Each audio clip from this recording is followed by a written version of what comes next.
Langsung. Langsung. Bismillahirrahmanirrahim. Assalamualaikum warahmatullahi wabarakatuh. Alhamdulillah wassalatu wassalamu ala Rasulillah wa ala alihi wa sahbihi wa man da'a bi da'watihi wa istanna bi sunnatihi ila yaumi liqa'i rabbih. Rabbi shrah li sadri wa yassir li amri wa hlul 'uqdatam min lisani yafqahu qawli. Allahumma 'allimna ma yanfa'una wa anfa'na bima 'allamtana innaka antal alimul hakim. Laisa minna man lam yarham shaghirana wa lam ya'rif syarafa kabirina. Yang tidak hormat kepada yang tua, tidak sayang kepada yang muda, maka bukan umat Nabi Muhammad sallallahu alaihi wasallam. Yang sama-sama kita hormati Ketua Majelis Ulama Indonesia, Kepala Kantor Kementerian Agama, Ketua beserta pengurus Lembaga Adat Melayu, kemudian tokoh masyarakat, alim ulama, cerdik pandai yang besar tak dihimbau gelar, yang kecil tak disebut nama. Hadir pula bersama kita Bang Hardihut, tokoh Kepri. Insya Allah kita semua dimuliakan Allah Subhanahu wa Ta'ala. Amin ya Rabbal Alamin. Berbicara dengan politik berarti kekuasaan. Maka kalau kita lihat Nabi Ibrahim alaihissalam, kenapa dia bisa dibakar? Harriquhu, bakarlah dia. Itu menunjukkan bahwa dia tidak punya kekuasaan. Karena tidak punya kekuasaan, maka bisa dibakar orang. Karena tidak ada yang membela. Lalu kemudian datanglah mukjizat. Qulna, kami katakan, ya naru, wahai api, kuni bardan wasalaman ala Ibrahim.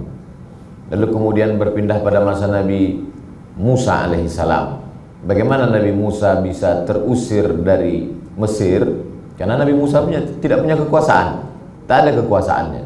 Akhirnya dia bawalah Bani Israel itu. Dalam tafsir Ibnu Katsir disebutkan jumlah Bani Israel yang dibawa oleh Nabi Musa menyeberang dari Mesir melewati Laut Merah ke Palestina itu 600.000 orang.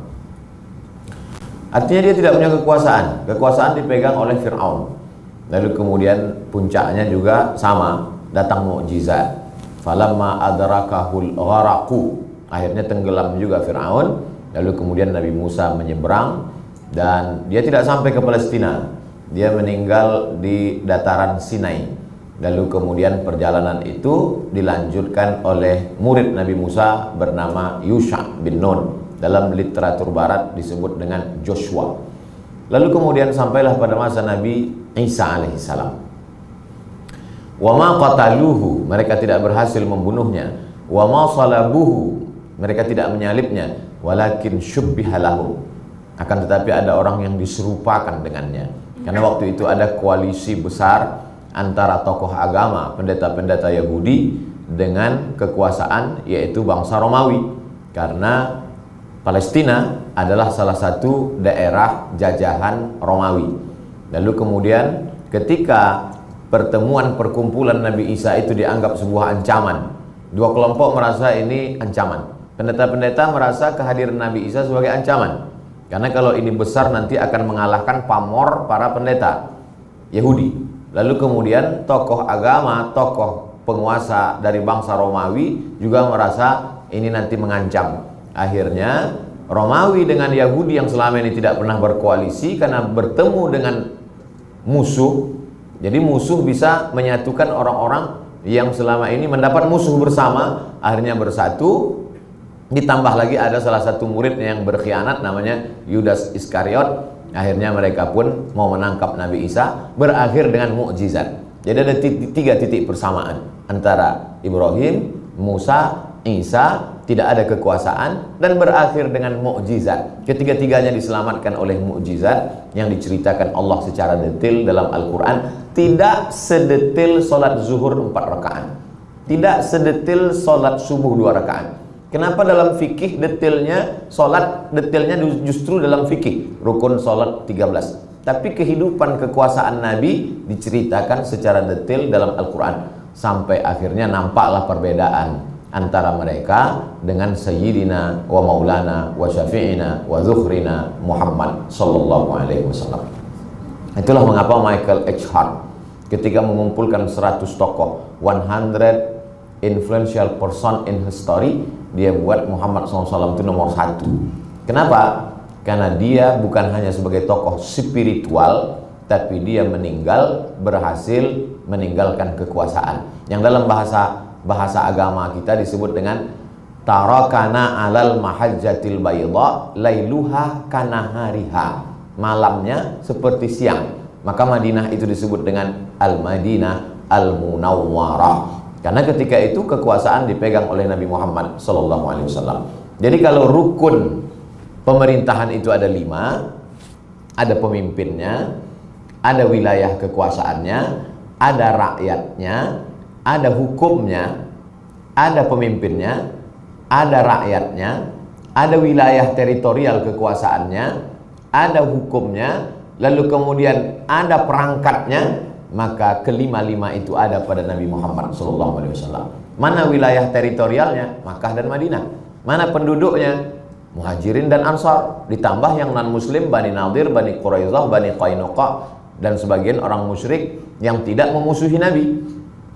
Apa hukum yang dipakai? Al-Quran dan Sunnah Rasulullah SAW. Mana perangkatnya? Nabi, Abu Bakar, Umar, Utsman, Ali, Thalhah, Zubair, Aisyah. Ada penterjemahnya, ada sekretarisnya.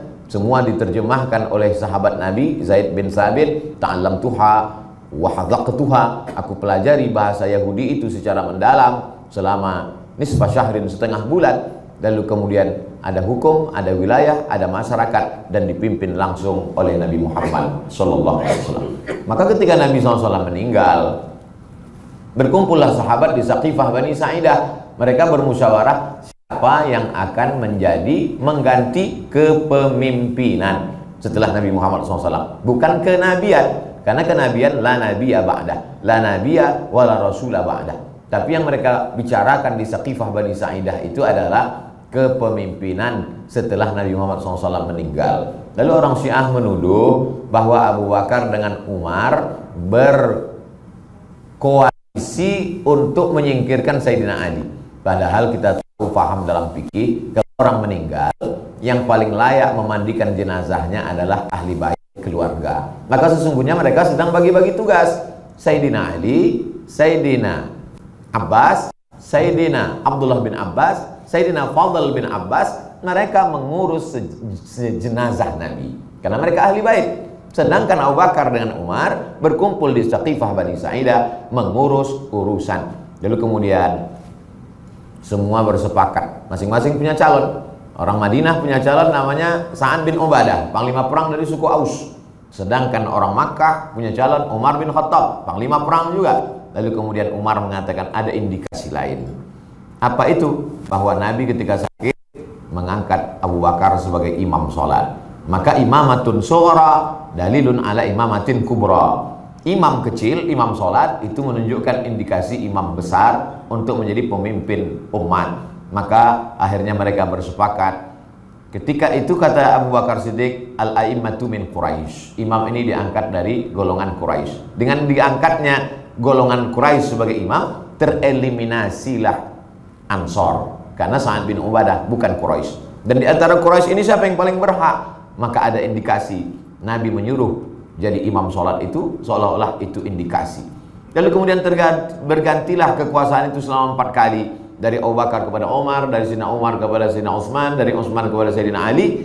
Maka pergantian dari Nabi Muhammad ke Sayyidina Abu Bakar, Sayyidina Umar, Sayyidina Utsman ke Sayyidina Ali ini ditulis begitu cantik dan apik pada tahun 450 Hijrah oleh seorang ulama bermazhab Syafi'i bernama Al-Imam Al-Mawardi dalam kitab yang disebut dengan Al-Ahkam As-Sultaniyah. Lalu kemudian direfresh, disegarkan kembali oleh Imam Ibnu Taimiyah dalam kitab As-Siyasah Asy-Syar'iyyah. Lalu kemudian dalam kitab fikih dibagi lagi. Ada fikih ibadah, salat, zakat, puasa, haji. Ada fikih muamalah, gadai, jual beli, utang piutang, murabahah, mudharabah, permodalan syariah, bagi hasil dan lain sebagainya. Disebut dengan fikih muamalah. Ada yang disebut dengan fikih munakahah, talak, rujuk, li'an, khulu, dan seterusnya. Ada pula yang disebut dengan fikih siasah. Jadi fikih adalah salah satu cabang, juzuknya adalah fikih siasah. Hampir tidak ada kitab fikih yang tidak membahas fikih siasah. Untuk membatalkan argumentasi sebagian orang mengatakan bahwa Islam hanya mengurus masalah hati, masalah qalbu, masalah tazkiyatun nafs saja. Islam hanyalah agama spiritualitas saja, tidak mengurus masalah politik. Padahal berabad-abad silam, khususnya mazhab Syafi'i lah yang amat sangat berperan dalam masalah bercerita tentang fikih politik ini. Lalu kemudian muncullah kitab-kitab kontemporer, diantaranya yang ditulis oleh Syekh Yusuf Al-Qaradawi dalam bukunya yang dicetak oleh Darussuruq berjudul Min Fiqhid Daulah, ijtihad yang lebih kontemporer, bercerita tentang bagaimana perempuan bisa menjadi anggota legislatif dan lain sebagainya. Lalu kemudian Islam mazhab Syafi'i dengan ijtihad politik itu sampai ke negeri Melayu, ke Nusantara khususnya. Lalu kemudian kalau kita lihat pada nisan yang paling tua raja-raja di Nusantara, tertulis di situ 1297. 1297 adalah meninggalnya Mereselu. Mereselu yang masuk Islam berubah namanya menjadi Al-Malikus Saleh. Al-Malikus Saleh sulit orang Nusantara menyebut Al-Malikus Saleh, disebut dengan Malikul Saleh. Artinya apa?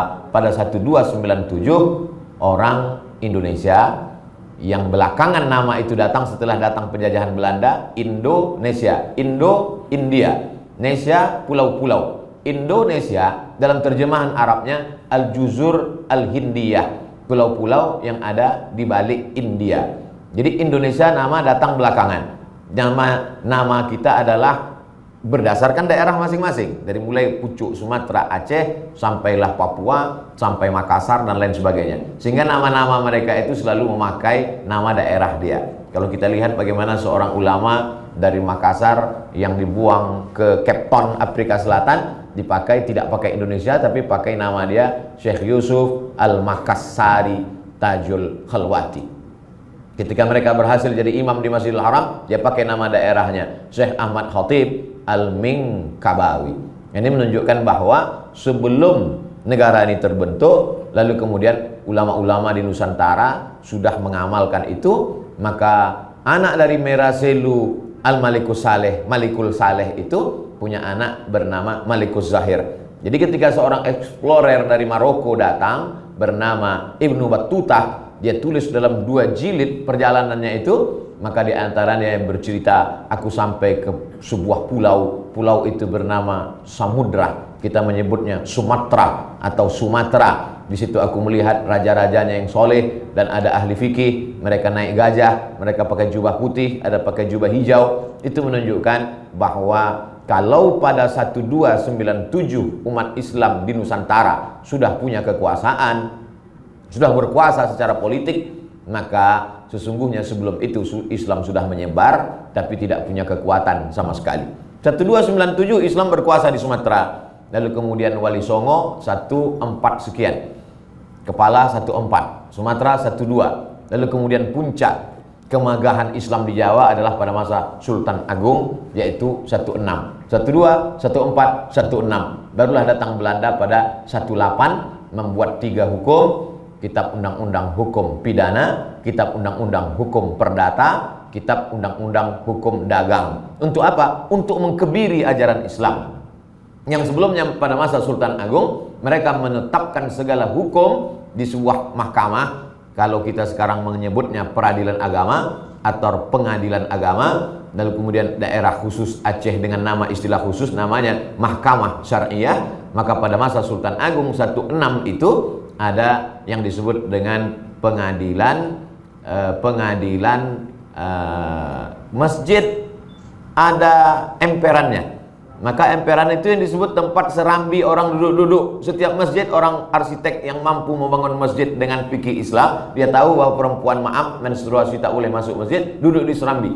Maka segala keputusan diputuskan di mahkamah serambi itu, maka kemudian disebut dia dengan mahkamah pengadilan serambi. Karena segala macam pertikaian diputuskan di sana, menunjukkan bahwa Islam punya kekuasaan. Lalu kemudian kerajaan-kerajaan Melayu, dari mulai Aceh di atas turun ke bawah ada kerajaan Melayu Langkat, lalu kemudian turun ke bawah kerajaan Melayu Delhi, Sumatera, Medan, Istana Maimun sampai tegak hari ini berdiri, lalu kemudian Serdang, setelah itu turun ke bawah Tanjung Balai Asahan, lalu kemudian turun lagi ke bawah, langsung kerajaan Melayu Asahan itu bersempadan bertetangga dengan kerajaan Siak Sri Indrapura. Di bawah Siak itu kerajaan Pelalawan, di bawah Pelalawan langsung kerajaan Indragiri. Indragiri yang paling tua karena dia pernah mengalami sultan-sultan yang tidak Islam, yaitu Hindu Buddha. lalu kemudian di bawah itu langsung ke kerajaan Jambi, lalu kemudian menyeberang ke kepulauan.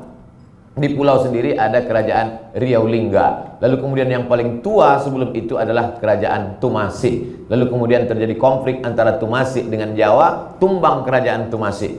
Lalu kemudian Sultan-Sultan Tumasik itu pergi ke sebuah negeri, itulah cikal bakal kerajaan Malaka. Laki-laki yang pergi dari Tumasik ke Malaka itu bernama Parameswara. Lalu kemudian Malaka ini tumbang, Sultan terakhir kerajaan Malaka itu melarikan diri karena dipukul oleh Portugis, lari ke Kesultanan Bintan. Bintanlah yang dapat melindungi dia pada saat itu. Ini menunjukkan bahwa umat Islam ketika datangnya Portugis, Inggris, Belanda, sekutu, ketika itu umat Islam bukan tinggal di pokok kayu, tinggal di hutan, tapi mereka punya peradaban Melayu yang luar biasa. Bahkan kalau kita hitung, kita baru menyatu dalam Negara Kesatuan Republik Indonesia, mencoba untuk bersatu ini lebih kurang 75 tahun. Insya Allah 17 Agustus 1945 ini 17 Agustus 2021 76 tahun. Tapi kerajaan Siak 1723. Artinya apa? 300 tahun sebelumnya kita pernah hidup bernegara. Tapi orang Melayu amat sangat cinta kepada Negara Kesatuan Republik Indonesia. Mereka berikan jutaan keping uang emas. Akhirnya mereka menyatu dengan Negara Kesatuan Republik Indonesia. Format apa yang kita pakai? Maka berkumpullah umat ini mengamalkan hadis Nabi, la tajtami'u ummati ala dhalalatin. Tidak akan mungkin umatku ini berkumpul untuk suatu kesesatan. Akhirnya berkumpul, bermusyawarah, mereka mengamalkan firman Allah, wa amruhum syura bainahum. Kira-kira apa yang kita pakai? Akhirnya mereka founding father, pada pendiri bangsa ini menyepakati kita pakailah antara nasionalisme dengan keagamaan. Maka disepakati menjalankan ketuhanan dengan menjalankan syariat Islam bagi pemeluknya. Tapi kemudian ini nanti akan menyebabkan saudara-saudara kita yang berada di timur merasa tidak nyaman dengan kata syariat. Maka kemudian mengalah umat Islam demi untuk persatuan. Karena waktu itu kita sedang menghadapi 3 musuh besar. Yang pertama Belanda, yang kedua Jepang, yang ketiga pemberontakan komunis. Sementara tambah satu lagi, ini mau memisahkan diri. Maka ulama-ulama itu mesti menjaga. Di sana ada maslahat. Memang ada manfaat yang luar biasa kalau kita pertahankan kata syariat ini. Tapi mudaratnya juga luar biasa. Akhirnya darul mafasid muqaddam ala jalbil musalih. Menolak mudarat lebih utama daripada maslahat. Ada maslahat yang lebih besar, persatuan. Dengan bersatu kita bisa berdakwah. Dengan bersatu kita bisa ta'awanu alal birri wa taqwa. Akhirnya dipakailah ketuhanan yang Maha Esa. Lalu bagaimana dengan menjalankan syariat Islam? Ada yang disebut dengan Kementerian Agama. Di Kementerian Agama. Lalu kalau dulu ada perempuan tidak ada wali, siapa yang akan menikahkan dia? Fasultanu waliyun man la waliyalaha. Maka sultan dari kerajaan Riau Lingga yang akan menikahkan perempuan yang tak punya wali. Lalu dengan dileburnya sultan-sultan ini, lalu dia tidak lagi ada punya kekuasaan, siapa yang akan menikahkan dia? Maka ada Kementerian Agama, lalu Menteri Agama punya kepala kantor Kementerian Agama di provinsi, di kabupaten, sampai di kecamatan. Maka Pak KUA adalah bertindak sebagai waliun man la waliyalaha. Dan itu bisa dibuktikan sampai hari ini tidak ada KUA itu yang perempuan. Karena perempuan tak bisa jadi wali nikah. Fasultan waliyun man la waliyalaha. Sultan yang dimaksud di situ adalah orang yang menerima limpahan kekuasaan. Jadi sampai hari ini umat Islam mesti disadarkan tentang politik sejarah, karena ada usaha-usaha untuk umat Islam silakan sholat berjamaah, silakan zikir, silakan tahlilan, silakan marhaban, silakan berkumpul, silakan tablik akbar, tapi masalah politik jangan sentuh. Politik ini jahat Ustadz, politik ini kotor. Ustadz pergi bahas masalah suci mensucikan aja. Masalah politik ini biarlah urusan kami. Ini amat sangat berbahaya bagi umat. Kenapa? Karena dalam dunia demokrasi suara terbanyak adalah suara Tuhan. Maka tidak lagi dilihat benar atau salah, siapa yang banyak. Jadi kalau umat Islam tidak mengambil peranan dalam suara yang banyak itu, maka tergantung siapa yang banyak. Kalau yang banyak itu orang sakau, keluarlah undang-undang sakau. Simple saja. Tentang masalah khamar, Saya ambil contoh kecil khamar. Berapi-api kita sampaikan di khutbah Jumat. Innamal khamru wal maisiru wal ansabu wal azlamu rijsun min amali syaitan fajtanibuh. Semua tahu ayatnya, semua tahu hafalnya, semua dikaji di masjid, semua sudah dibahaskan tafsirnya. Tapi pada pelaksanaannya di masyarakat, begitu kita kaji dalam masjid, keluar kita dari masjid 2 langkah, langsung ketemu penjual khamar. Ini aku jual, Ustaz mau apa, kata dia. Kita tak ada kekuatan. Tapi begitu satu kabupaten yang terdiri dari 40 sampai 50 anggota legislatif melek politik dan mengerti, bisa diperdakan. Kenapa Papua bisa mengeluarkan perda tidak boleh minuman keras, padahal Papua tidak Islam? Kenapa mereka melarang minuman keras? Karena saudara kita di Papua sadar bahwa minuman keras menyebabkan orang lupa bahwa ini kawan dan lawan, tak dapat membedakan mana musuh, lalu kemudian naik sepeda motor ngebut tak tentu arah, merusak. Maka mereka kesadar dengan menggunakan akal tanpa bawa agama sekalipun, fitrah manusia ingin ketenangan, ingin keselamatan, akhirnya keluar perda tidak boleh minum minuman keras di tempat umum dan lain sebagainya. Pertemuan antara ulama dengan tokoh masyarakat dengan lain sebagainya, lembaga adat Melayu, Majelis Ulama Indonesia amat sangat bisa mempengaruhi opini publik. Pada dasarnya tidak ada opini publik, yang ada itu adalah opini yang selalu dipublikasikan. Jadi saya kalau 1 bulan Ramadan sudah dibahas malam pertama ya ayyuhalladzina amanu kutiba alaikumusiyam, kedua fikih siam, yang ketiga la'allakum tattaqun. Maka ada di salah satu malam itu pentingnya politik Islam, berbicara tentang sejarah Islam, berbicara tentang Bani Umayyah, Bani Abbasiyah, Turki Utsmani, bagaimana contoh real nyata bahwa undang-undang riba kalau diperdakan, bagaimana menutup aurat kalau diperdakan. Di tempat kita di kabupaten kota namanya perda, sedangkan di Aceh khusus istilahnya kanun. Dia pakai istilah Arab, kanun. Maka ini semua adalah kesadaran umat. Jadi kalau umat ini sadar, yang menyadarkan umat ini siapa? Yang menyadarkannya adalah tokoh agama dan tokoh adat. Kalau di bumi Minangkabau, nenek mama ditinggikan seranting, didulukan selangkah, batangnya tempat bersandar, daunnya tempat bernaung, akarnya tempat bersila. Maka di bumi Melayu yang dimaksud itu adalah Lembaga Adat Melayu Riau, Lembaga Adat Melayu Kepulauan Riau, Lembaga Adat Melayu yang ada di Sumatera Utara, karena mereka juga Melayu serumpun sama dengan yang ada di Kalimantan Barat. Maka ini bisa menjadi saringan fit and proper test, sehingga calon-calon anggota legislatif sebelum mencalonkan diri dia sudah lulus 2, lulus kemelayuannya karena di bumi berdasarkan daerah masing-masing, lulus pula keislamannya karena dalam prinsip Melayu di mana bumi dipijak di situ langit dijunjung. Jadi kalau ada orang Bugis Makassar merasa tidak bisa berpantun, maka sesungguhnya kita yang orang Melayu lah malu karena Raja Ali Haji adalah orang Bugis, orang Makassar. Kita baru tahu asal usul pantun petatah petitih kita justru dari Raja Ali Haji. Kita banyak berutang budi. Dulu orang Melayu menyebut raja. Lalu dari mana datang tengku ini? Saya tanya langsung kepada salah seorang raja. Tuan Raja, iya. Orang Melayu ini sebetulnya raja atau tengku? Raja, kata dia. Lalu tengku itu panggilan, engku asalnya.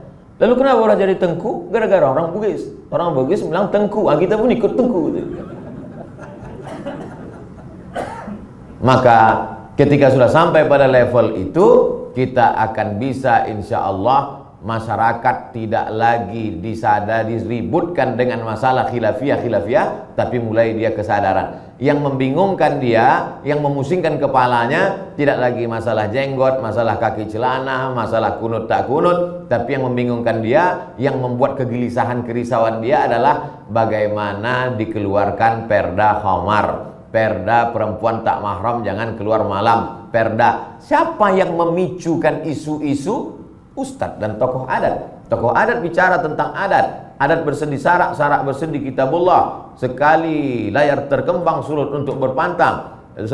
Melayu adalah Islam. Melayu tanpa Islam, hilang Islamnya, tinggal layunya saja. Lalu kemudian setelah disadarkan tentang adat istiadat dia, lalu kemudian ulama mengajak dia bahwa ini masalah mazhab Hanafi, Maliki, Syafi'i, Hambali. Yang paling detail adalah bagaimana perda-perda ini bisa bernilai syariah. Sehingga calon-calon anggota legislatif itu pun akan berani mencalonkan diri kalau dia punya bekal. Paling tidak dalam hal kemelayuan punya bekal pantun agak 2-3, dihafalnya lah 2-3 pantun.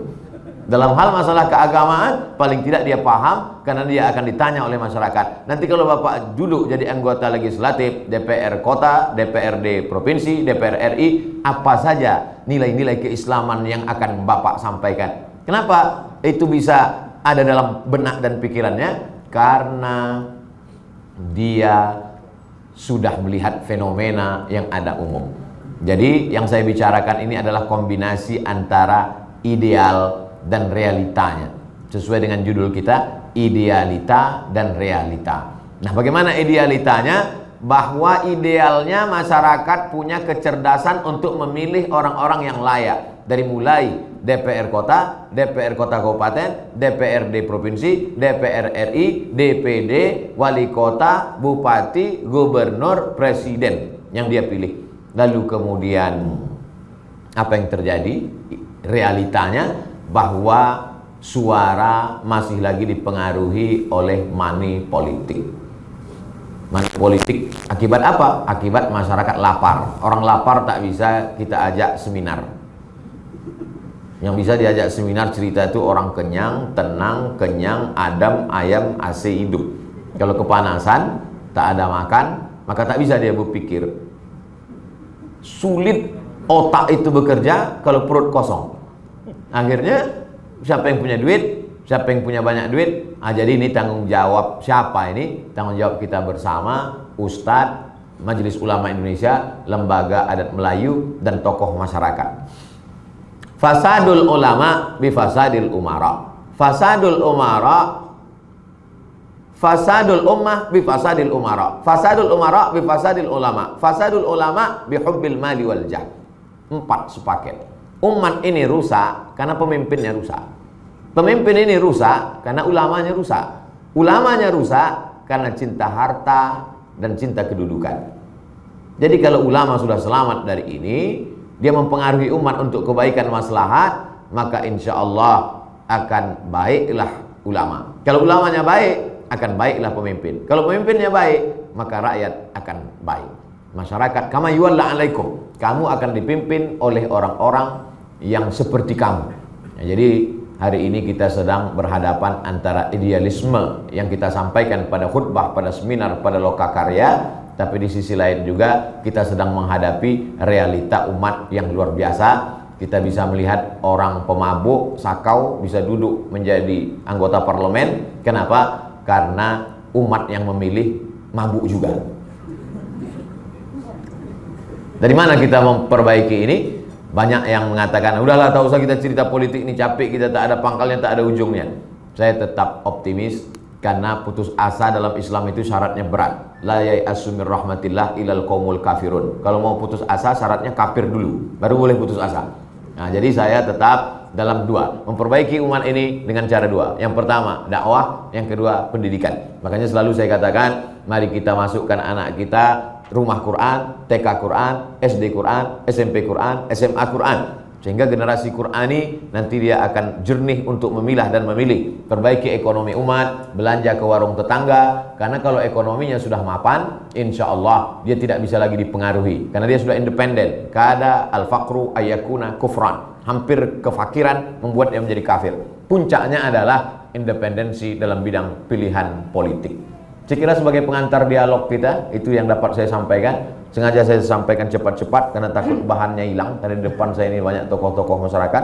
Terima kasih. Assalamualaikum warahmatullahi wabarakatuh.